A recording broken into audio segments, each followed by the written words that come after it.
What happens at 11 o'clock? The Neutral Zone here on KAKU 88.5 FM. Welcome to our show. Please allow me to introduce myself. I'm a man of wealth and taste. I've been around for a long, long year. So many men sold away. And I was around when Jesus Christ had his moment of doubt and pain. Made damn sure that Pilate washed his hands and sealed his face. Pleased to meet you, hope you get my name.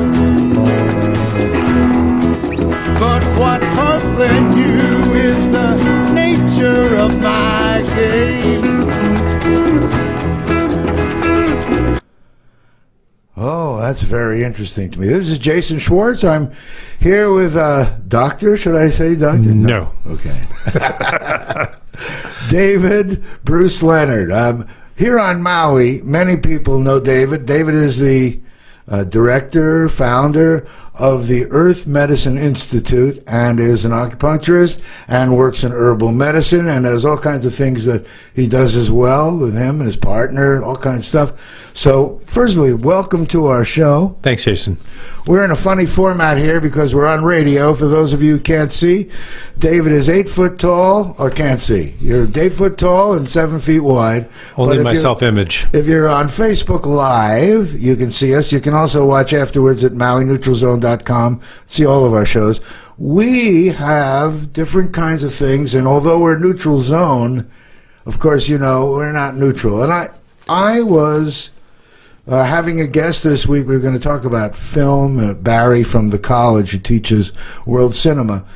But he couldn't make it, and I called Ed Fell. Ed Fell is how would I describe Ed? He's a remarkable human being. A remarkable human being with many facets, like many of the diamonds on Maui. And he couldn't make it Monday, and I said, who would you think is an interesting, good guest? And he said to me, David Bruce Leonard. And I called you, and I thought, what a great choice. All right, we'll have to write him a check. So, how would you describe yourself and what you're doing? Wow, that's a great question. I don't actually know. I was hoping you could give me some clues. Well, the clues that I got were your keywords. We live in a computer age. You guys know that stuff. Plant medicine. Plant medicine, yeah, that's a good.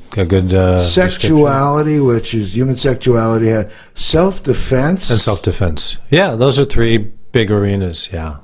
But it's interesting, life is a holistic, when you look at it holistically, a lot of stuff fits together, they're natural growth out of the same...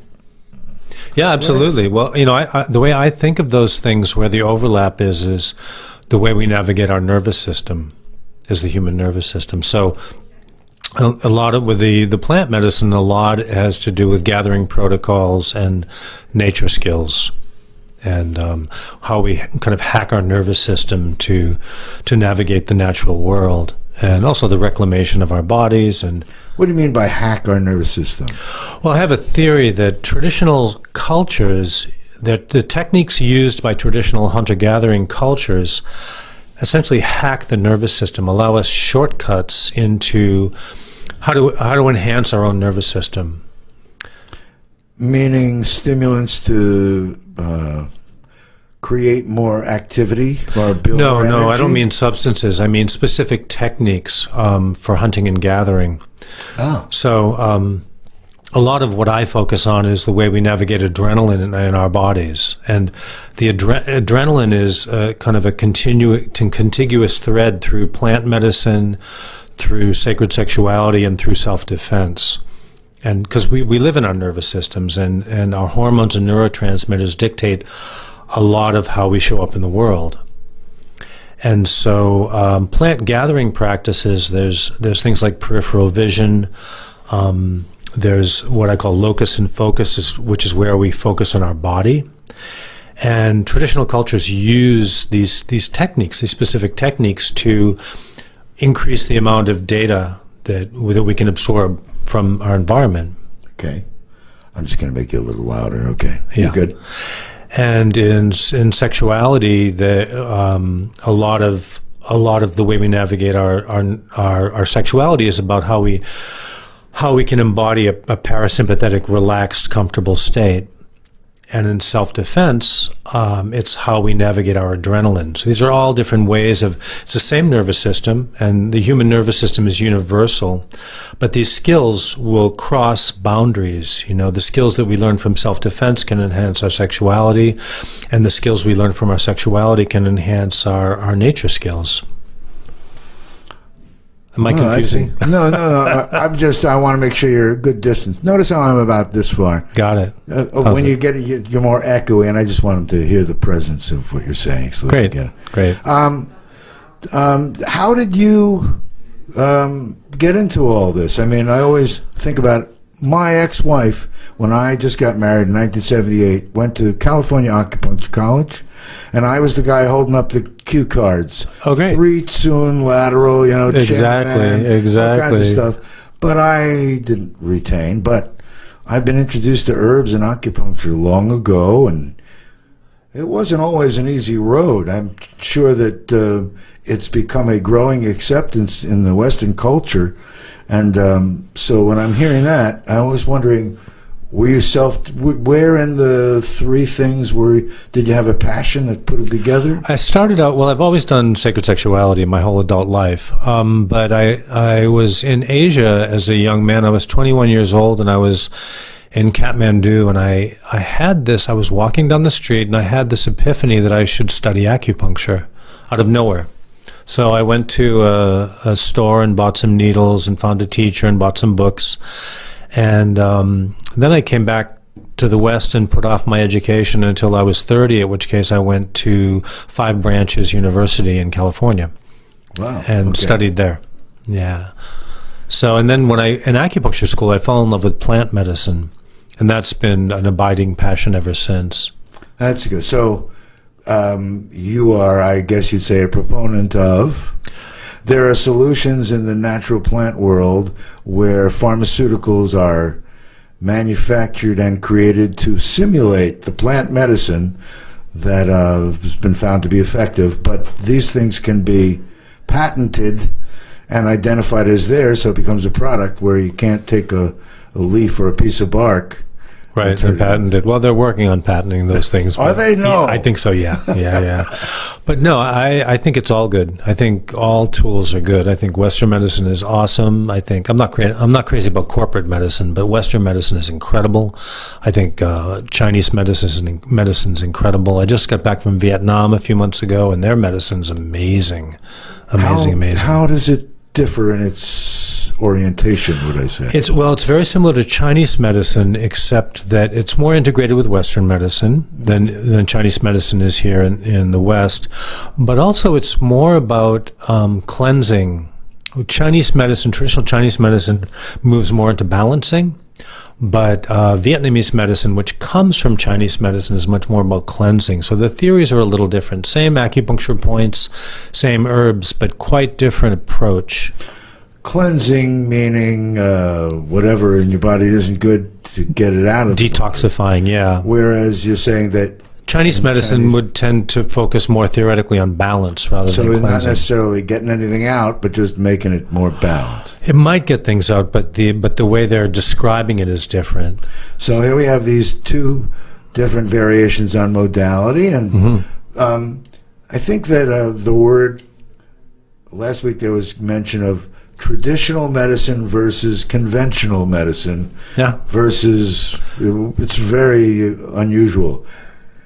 Contemporary medicine? I don't think that's contemporary medicine, but...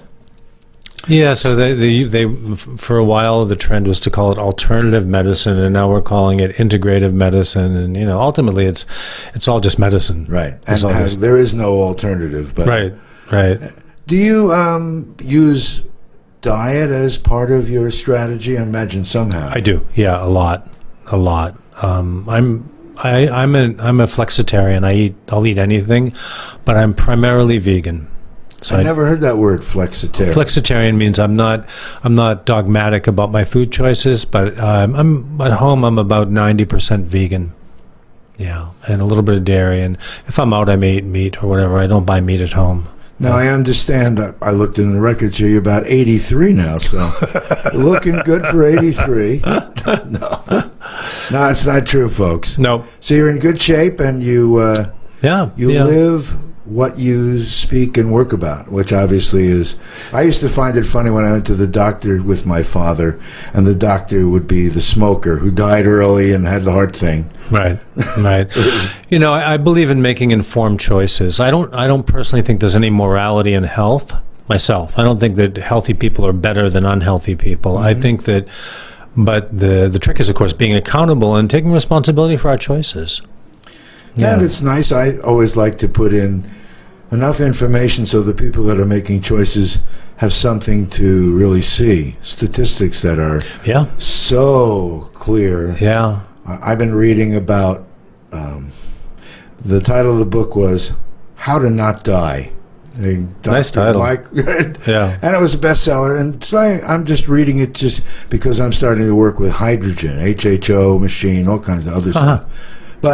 And as I'm reading, I'm realizing, man, I have to keep giving up so much stuff here.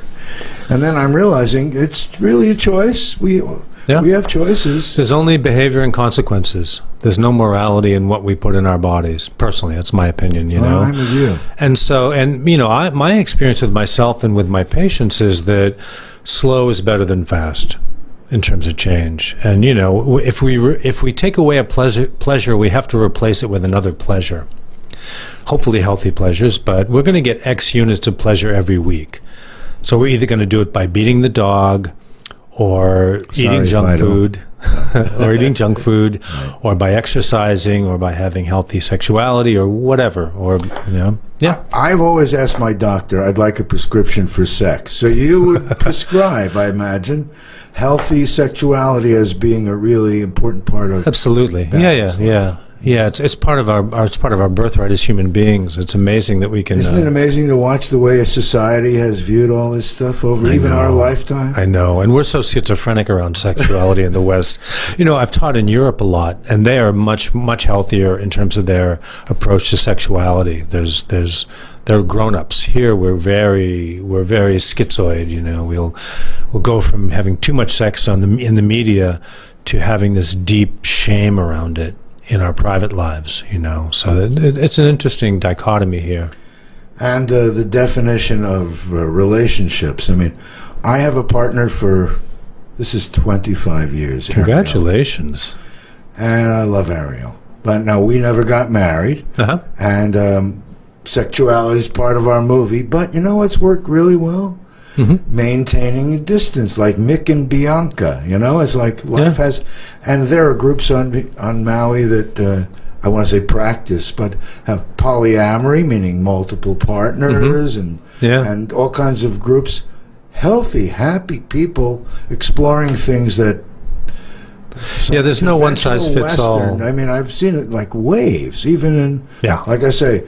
The 60s was free love. The 70s was sort of bridge. Right. Then it closed. Then it got weird. Then AIDS. Then blip, blip, blip. Yeah. It's a powerful force. I mean, it's amazing how much...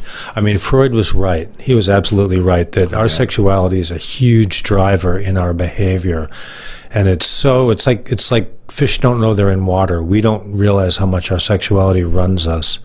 Well, I would like to see more healthy sexuality, meaning relationships that, in my mind, relationships that might go to physical sex, but also have all the other things that go with love. I mean, exactly. And sometimes sexuality can bring on love. Right, I used to remember when I was younger, and I'd have a partner, and then later I was wondering, why am I feeling so much desire to help them? And it's just a very close bonding. We're hardwired for that. My partner and I, my partner's name is Jody Baygood. We have a model of relationships we call a relationship sanctuary that we teach to couples. And a relationship sanctuary consists of two personal sanctuaries. Each personal sanctuary, each person, so I have a personal sanctuary, and my job in the personal sanctuary is to self-soothe and self-confront. and to recognize that I am completely responsible for my quality of life. Nobody owes me anything, and I'm responsible for my quality of life. On top of that, or over that, is a relationship sanctuary. And my job in the relationship sanctuary is to watch my partner's back and make sure I increase my partner's quality of life.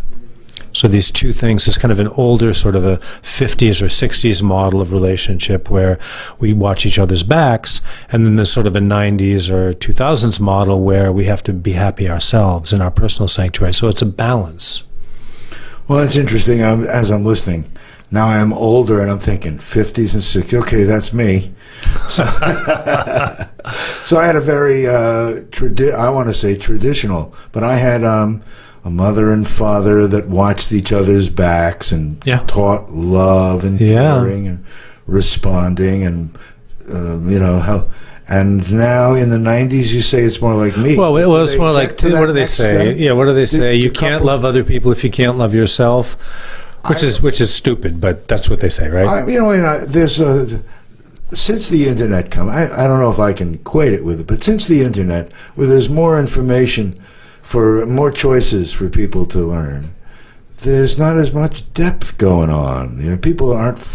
I don't find people focusing as much. I find that's interesting. Very broad approach with young people, and so when you're talking about personnel, well, you take care of yourself first. I'm wondering, do they reach that next larger sphere of personal and relationship? Do they get there now? Same. I don't know. I mean, people are neurologically challenged from iPhones and iPads and stuff, and our attention span is now about 3.6 seconds. Yeah.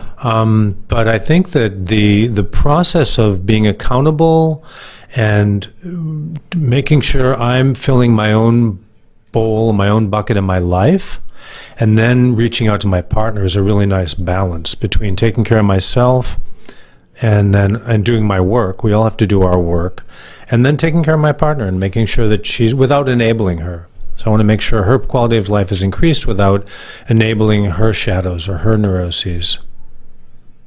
Right, and that always has the other component, which is when someone may have issues, you love them and you're there and you're supportive and you do your best to help them through these things. Exactly, and we all have issues. That commitment, that's what I meant about a larger thing. There's not only me and you, and you're not changing, I'm being patient by. And it's like a different kind of an attitude.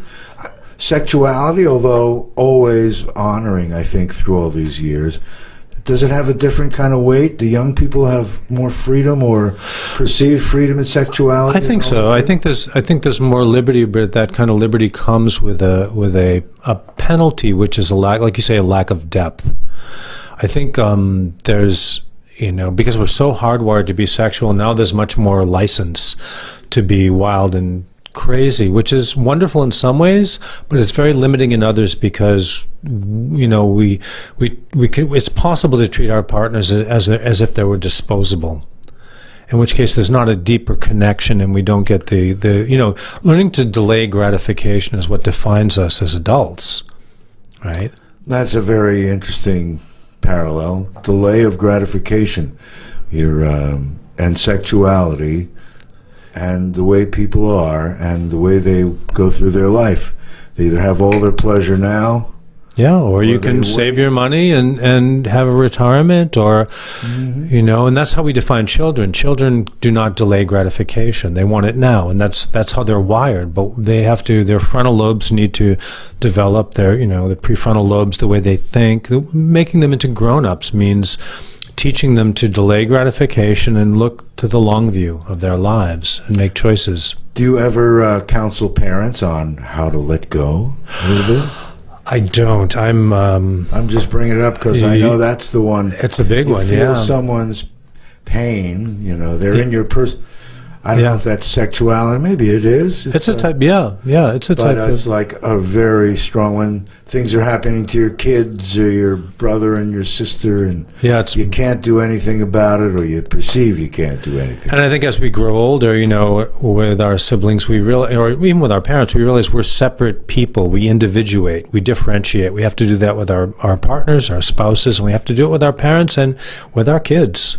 We have to differentiate and realize that at some point, of course, we always love them, but they're separate people, and they're going to make mistakes. And we are going to transmit our shadow to our children. The parts of us we don't like, they're going to pick up on, and there's no way around it. And they're going to come in with shadow.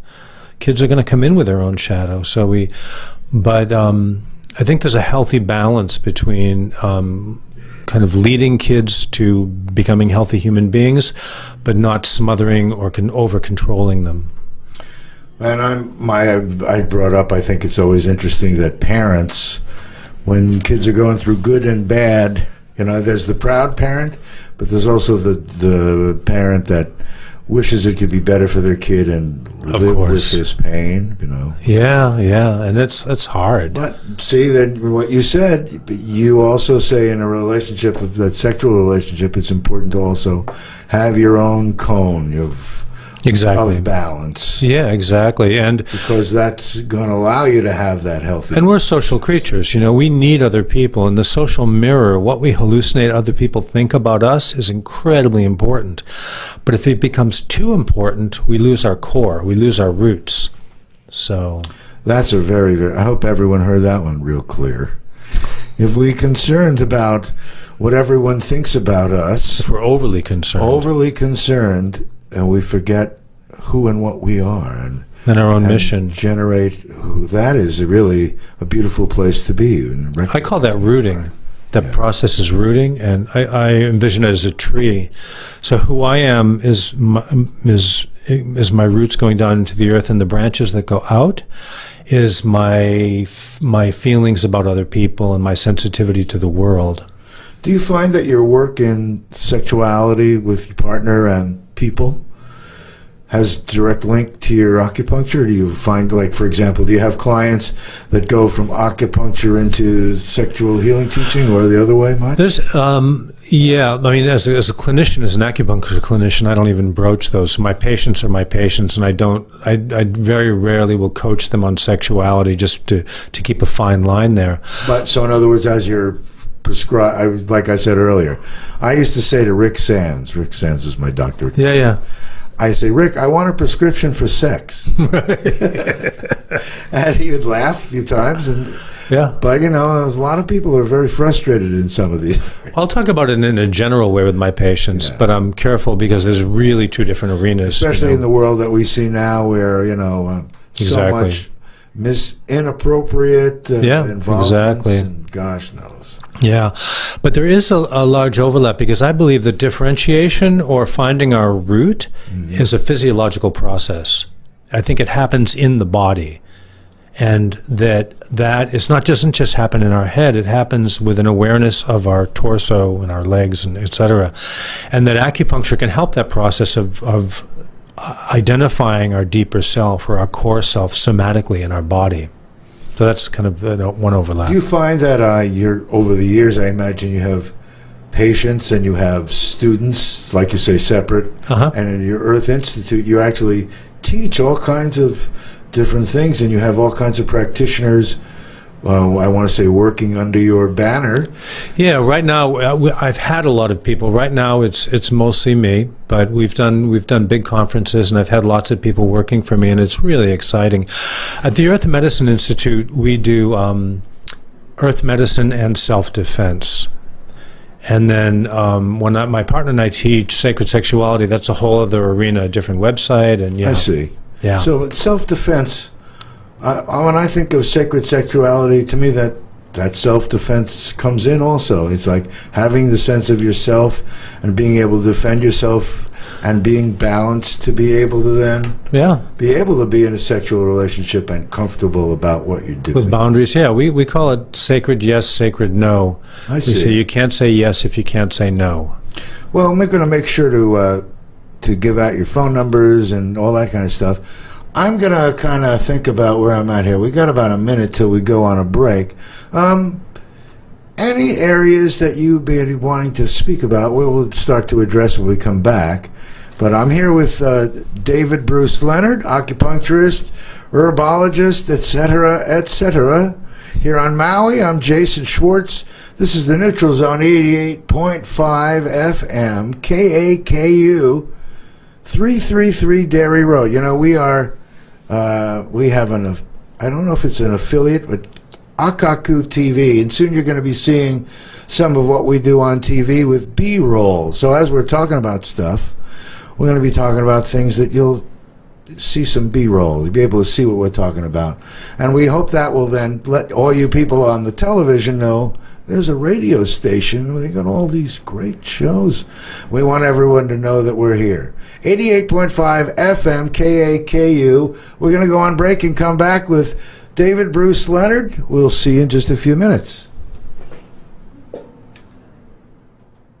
The Neutral Zone, with me, Jason Schwartz, would like to thank Maui Arts and Music Association, Treemakers Foundation of Maui, for their support. Since 1991, with hundreds of television shows and their MauiArtsandMusic.com website, they have championed self-sustainability on Maui. The Neutral Zone is heard live Mondays at 11 a.m. and replayed Saturday at 7 a.m. on KAKU 88.5 FM, the voice of Maui.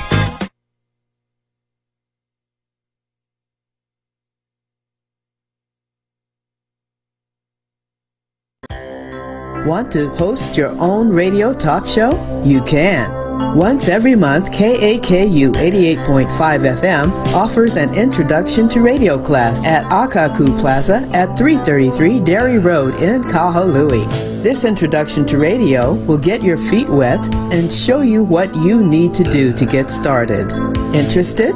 Call us at 871-5554 for more information and registration. Aloha, this is Bill Best inviting you to join me for my show on KAKU 88.5 FM. It's Off the Record, and I have a chance to speak with some of the most interesting people on and off the island. So be sure to listen in every Tuesday and Thursday from 11 until noon here on KAKU, the voice of Maui, 88.5 FM. Hi, I'm Jason Schwartz, host of The Neutral Zone. KAKU is a listener-supported station. This means that all of the great programs you hear, like mine, are sponsored by you as well as our underwriters. If you would like to help keep the voice of Maui talking loud and clear, go to kakufm.org/donate today and give. And don't miss The Neutral Zone Mondays at 11 a.m. on 88.5 FM, the voice of Maui. Hi, I'm Jason Schwartz, host of The Neutral Zone. KAKU is a listener-supported station.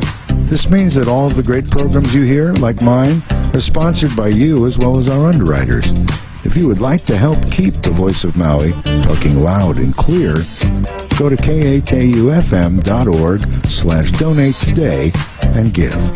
And don't miss The Neutral Zone Mondays at 11 a.m. on 88.5 FM, the voice of Maui. You make sure his toys don't have any sharp edges. You taught her what to do when the smoke alarm goes off and to wear a helmet when she rides her bicycle. You do so much to keep your child safe. But are you using the right car seat for your child?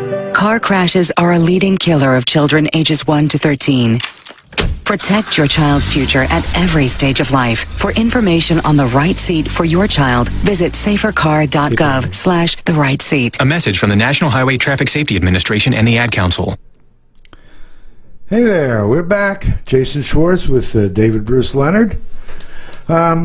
We were talking about acupuncture, and so I'd like to get into the self-defense area if we could. Yeah, interesting. The ad that was just on was about keeping kids safe, children safe. Well, what about when they grow up? What about when they become, they're 15, 16, 17, they go to college? How do you keep women safe? How do you keep girls safe? And that's something that is really important to me, and I've been teaching for many years, and we do classes in women's self-defense. a lot of the focus of our classes is about not being there when trouble happens. It's not about fighting, although we teach fighting, but that's only as an absolute last resort when there's no way out.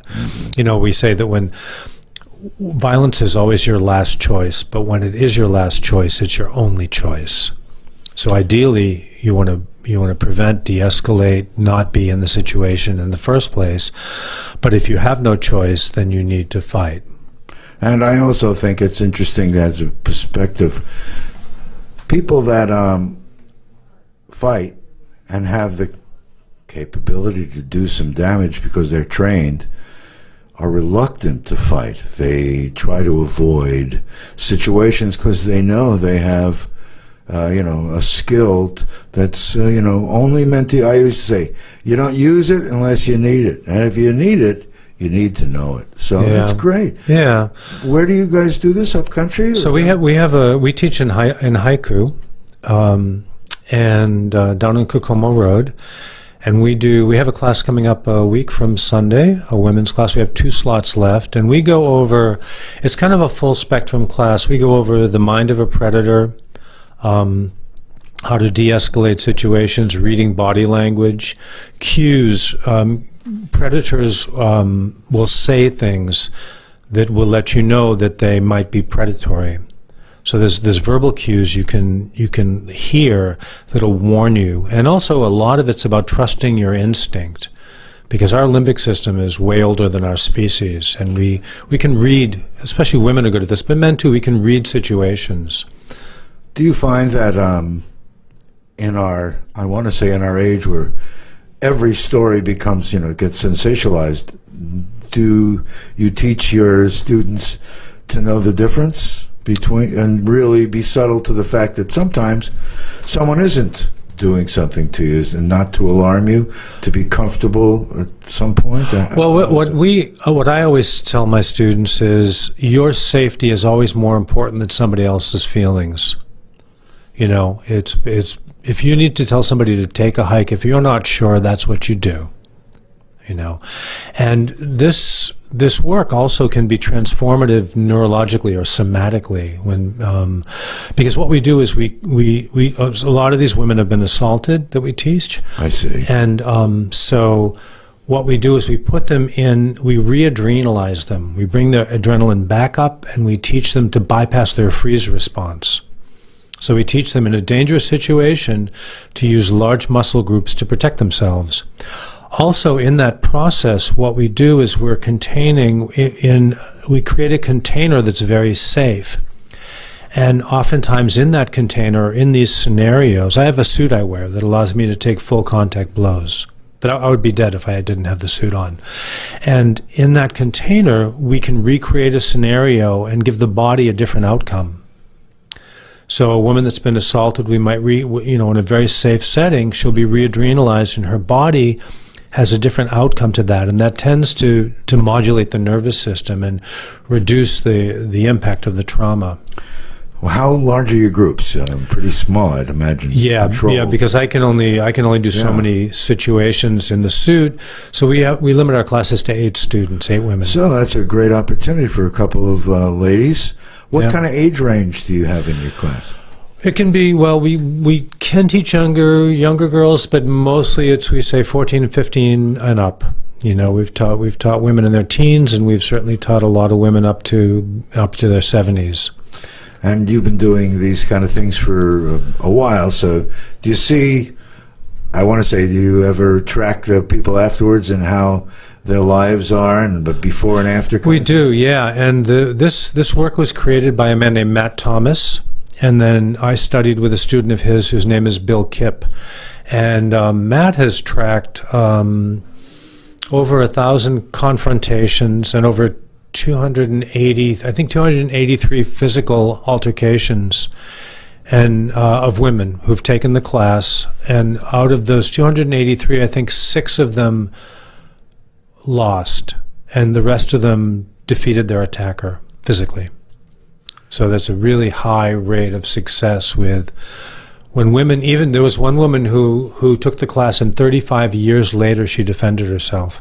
Uh-huh. So it really gets into the nervous system and works in so that we bypass the freeze response and we learn to make women safe. And in 35 years, I'm always wondering, in social situations, I've seen it happen where someone says something and the reactions that happen, I don't know if they get to physical. I don't know if that's really the same, but sometimes people say things that others react differently. So I'm always very when I'm here. Yeah, we always teach our students, don't become passive and don't become aggressive, to become assertive. Because if you're passive and you run, you can initiate a predator response in a predator. They'll chase you. If you are overly aggressive, you can create trigger and you can escalate the aggression. But being assertive is a line in the sand. Do you have classes for men to show men? We do, yes. What their role is in social, I want to call it social, a mate. It's not more mating. What their part is, it's very interesting stuff. Yeah, we work with men also.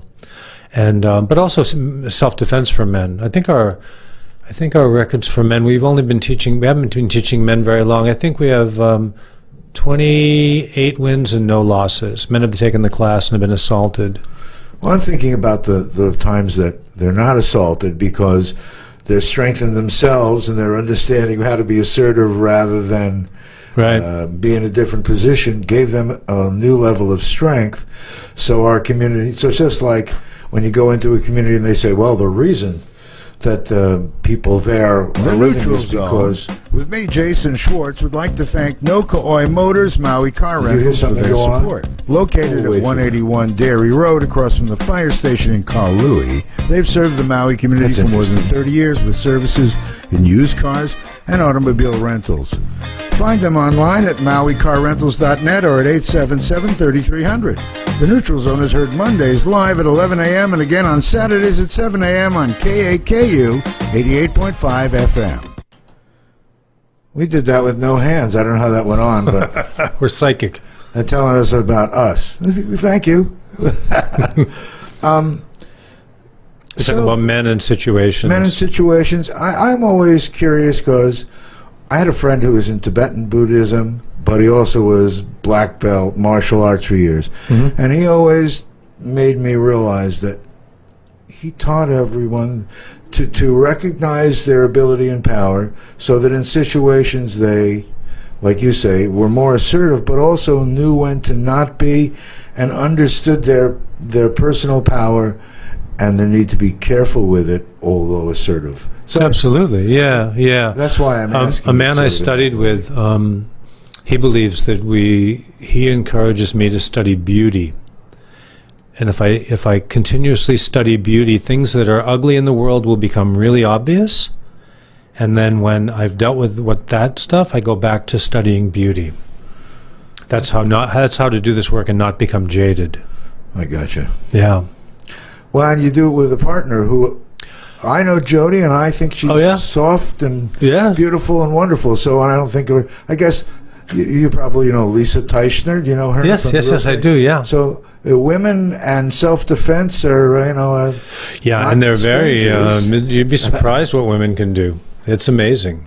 So someone who is soft and gentle and beautiful doesn't have to be afraid. You have all kinds of people in your classes. Oh yeah, there was a woman that my teacher Bill Kipp taught. She was in a wheelchair. This was in California, and her biggest fear was that she would be assaulted while in her wheelchair. So she took the class. They did a special class for her. Yeah. And a few years later, somebody broke into her apartment and assaulted her.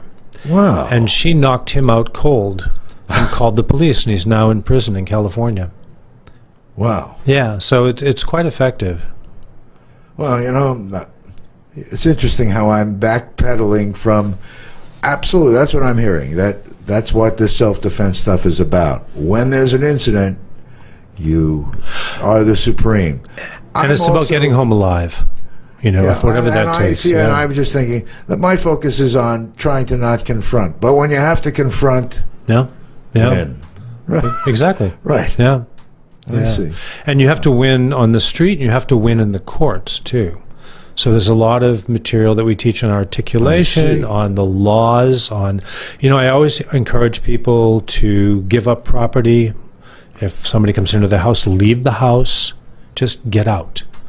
That's the smart thing to do. No, you don't want to be a hero. You don't want to risk anything. Somebody steals your car, let them have it. Somebody wants your wallet, let them have it. But once it comes down to your personal body and your personal safety, that's where you draw the line. I see. Yeah. Well, about self-defense, do you want to give some specifics or anything like of how people can get in touch? I think it's important before we jump off to a different thing. Yeah, you can email me at earthmedicine@protonmail.com. Proton, P-R-O-T-O-N. Yeah, or you can go to the website Earth Medicine Institute, and you'll find the area on there. Yeah, and we have, like I said, we have a class coming up a week from Sunday on March 24th, I believe. And good. And it's really fun and very supportive. And I have 2 female instructors and me, and we go over the whole gamut of personal safety. So great. Well, I'm glad we'll get this on TV, and it'll hopefully have afterburn too, because great. It'll be ongoing. I know you are. I think I'm going to take a few moments, and I want to say, take advantage of free consultation. I have an acupuncturist in front of me and an herb guy, and when I think years ago we had a guest here, Lyons Naone, who lives in, and way back when he was first teaching herbs, I took a class with him. And sadly, I don't remember very much, although I remember some. Yeah, I'm sure there's overlap totally in Hawaiian herbs, and there's a lot of overlap. Herbs. A lot of Chinese herbs grow in Hawaii. Yeah. Would you say that around us we have solutions to many of the things that?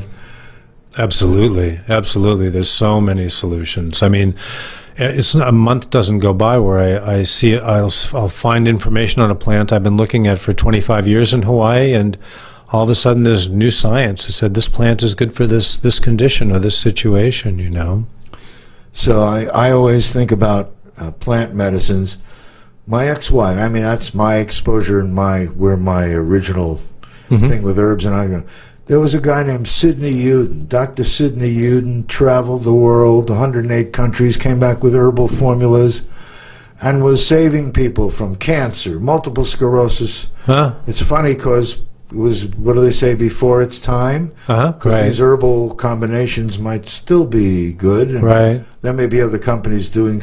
Do you make preparations yourself, or do you take? I do for my patients. Yeah, I have a full pharmacy. And it's interesting because I just spent a week ago Sunday, I was teaching with Dane Ka'ohe Silva in Kona.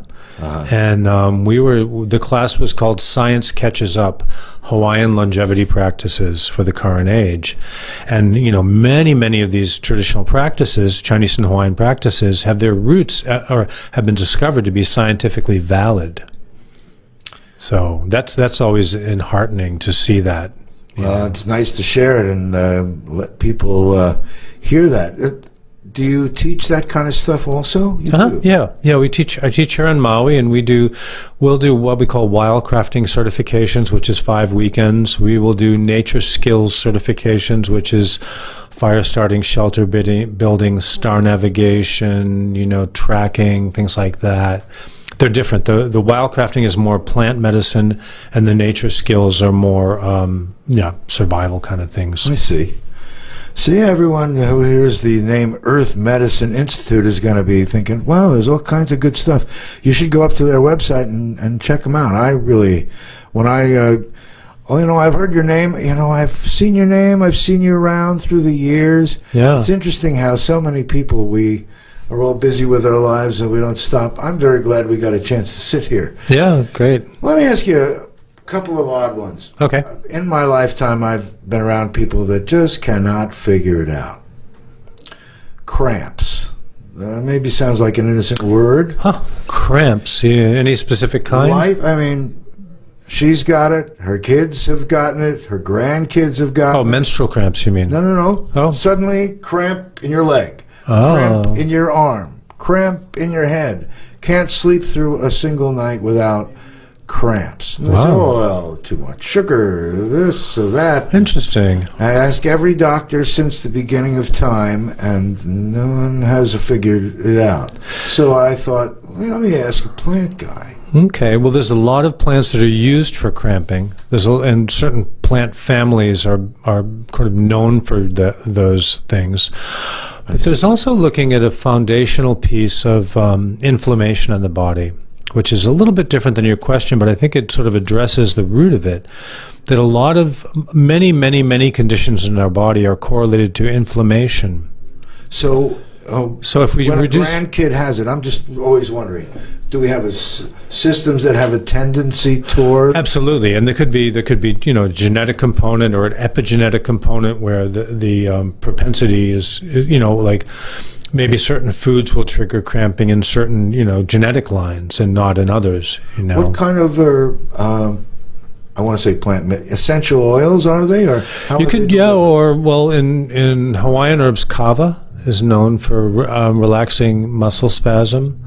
The sensitive grass, the hila hila, the one that closes when you touch it, the plant, that you can use for cramping. You need to boil it. It has to be boiled, and it has thorns, so you have to filter it very well, but you can make it as a tea. Do not try this at home unless you know what you're doing. No, don't ever put anything in your mouth, right, or that you don't know where it is or where it's been. Very important. Right. So that's been used. There's a lot of Chinese herbs for that. There's a whole category of Chinese herbs called expel wind dampness, and those are used for cramping. Let's see. Yeah. Well, I'm just always wondering about preventive. It's like I'm always thinking, how do you get a good night's sleep? The answer to preventive is eating. Well, it's like your grandma said, eating lots of vegetables. Front load your vegetables, because the vegetables have a certain amount of nutrition in them, but the fiber in the vegetables we can't digest, but our gut microbes digest. And those gut microbes are responsible or can prevent a lot of inflammation in the body. So if you eat vegetables, it keeps your gut microbes happy. We have 1,000 different species of microbes in our body. Different species. Wow. 9 out of 10 of the cells in our body are not our DNA. 9 out of 10. No kidding. Yeah, they're microbes. The microbes, we're actually like a city. So when you look at who we are as individuals, it shifts our definition a bit. So the way to think about this stuff, rather than what do I use for cramps, what do I use for diarrhea, what do I use for constipation, is how can I reduce the inflammation in my body, the chronic inflammation, and that is food will do it, saunas will do it, exercise will do it. There's something called hormesis, which is a resistance we have. So things that, hormesis is difficulty. And a lot of the herbs that we take work because our body rejects them. And that makes our body stronger. Like turmeric. Turmeric is not actually terribly nutritious. Our body actually rejects it. But that rejection is a kind of the body's way of exercising and in doing so decreases our inflammation. That's very interesting. Yeah. Wow. So I think thinking about the root, you were talking about the root causes of things. It's different than just I have a headache. What do I use for headaches? It's how can I create less inflammation in my body and become a happier human being in small steps, baby steps. But regular steps. Regular steps, exactly. Not just once in a while. See, I did exercise last week twice. Exactly. Yeah, yeah, and finding pleasure. Like I say, we're going to get X units of pleasure in our lives. So retraining our mind to get pleasure from the activities that are good for us. And what you say about food, you're a flexitarian. Flexitarian. I like that word. Yeah. Yeah, and my partner is a vegan, and she has friends that have known her for years that never knew she was a vegan. Don't know. Right, you don't even have to announce it. You can exactly. Just choose it by the choices you put on your plate. You don't have to. Yeah, exactly. You don't have to tell other people how to live their lives. You can just right. You don't have to tell them not to eat that. Right, and you can, but you vote with your dollars. You vote with your fork, and then that's an inspiration to me. What do you think of this new land thing? Have you had any input with people with the 41,000 acres, Mahipono? No, I'm not familiar with that. Any things you'd like to see grown here that we could really use?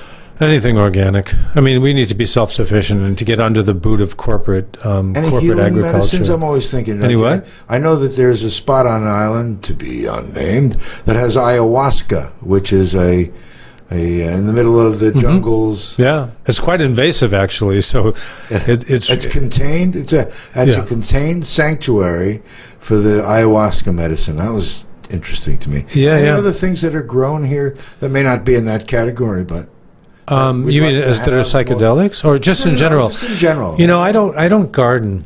I have they say I have 10 brown thumbs, you know, so I end up eating the weeds every time I put in a garden. So I'm a big fan of the weeds because we can get rid of them, we can use them. That's a great attitude. Yeah. The weeds are some of our the your best medicines, absolutely the best. Yeah, they're strong, they're hardy, and you can get rid of them all without feeling bad. They're not native, you know, and they're very powerful medicines. And turn them into soup, maybe. Turn them into soup, yeah. Lots of edibles.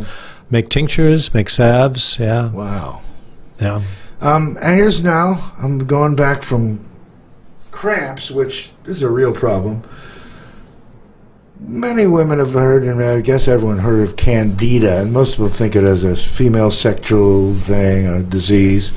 It's a yeast infection. Right. But what about systemic candida? I know someone who's had it for 50 years. That's very real, years. and that's a result of imbalance in the body where candida exists naturally in our bodies. It's supposed to be there, but if you get too much of it, then it becomes a problem. I used to see it in my patients when I was working on the Big Island who were very overweight, and I could smell it on them, you know. So it naturally occurs.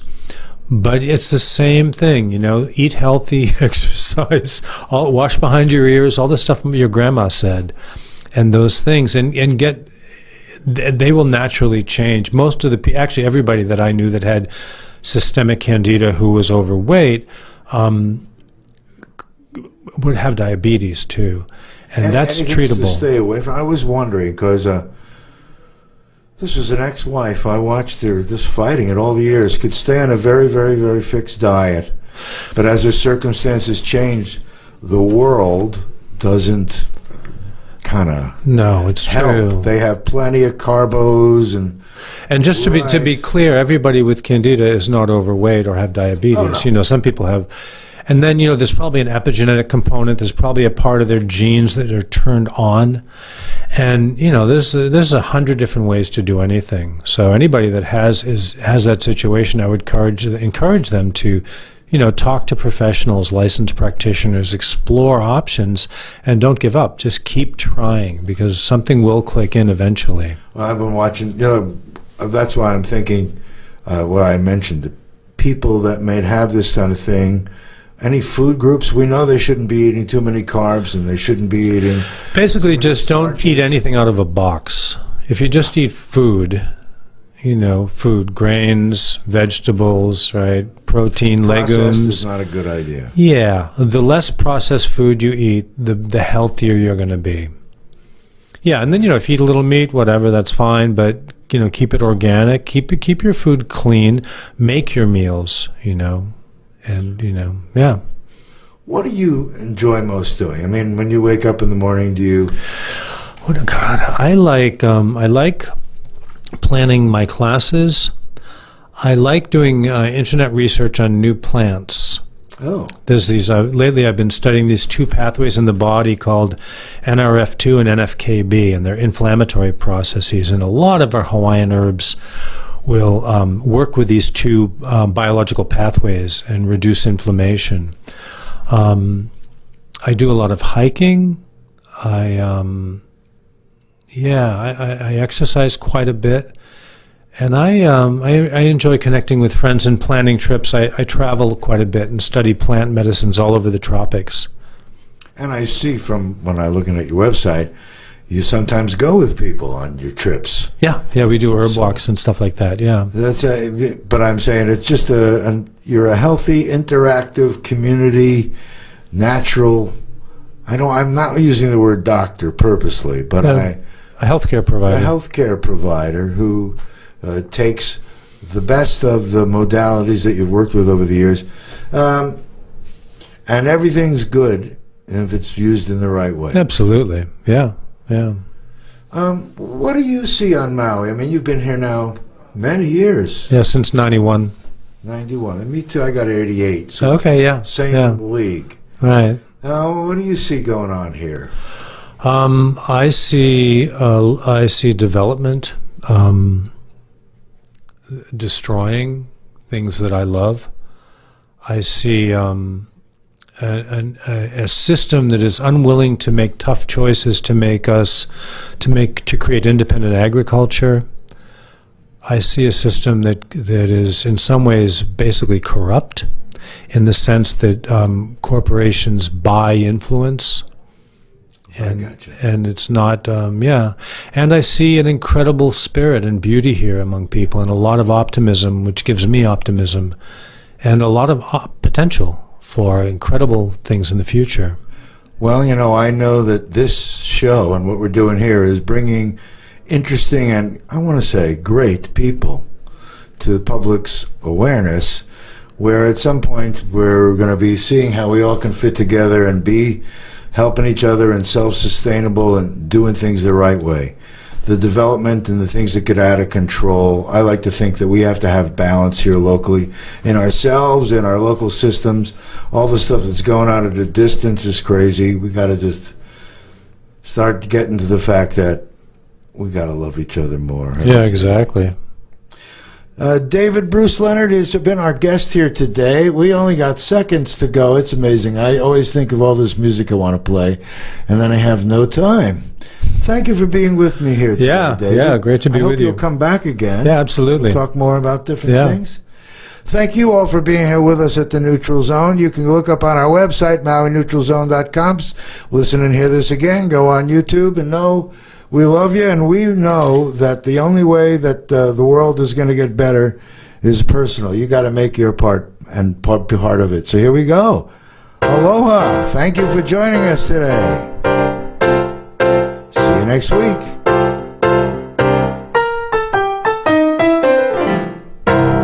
The Neutral Zone, with me, Jason Schwartz, would like to thank Maui Arts and Music Association, Dreammakers Foundation of Maui, for their support. Since 1991, with hundreds of television shows and their MauiArtsandMusic.com website, they have championed self-sustainability on Maui. The Neutral Zone is heard live Mondays at 11 a.m. and replayed Saturday at 7 a.m. on KAKU 88.5 FM, the voice of Maui.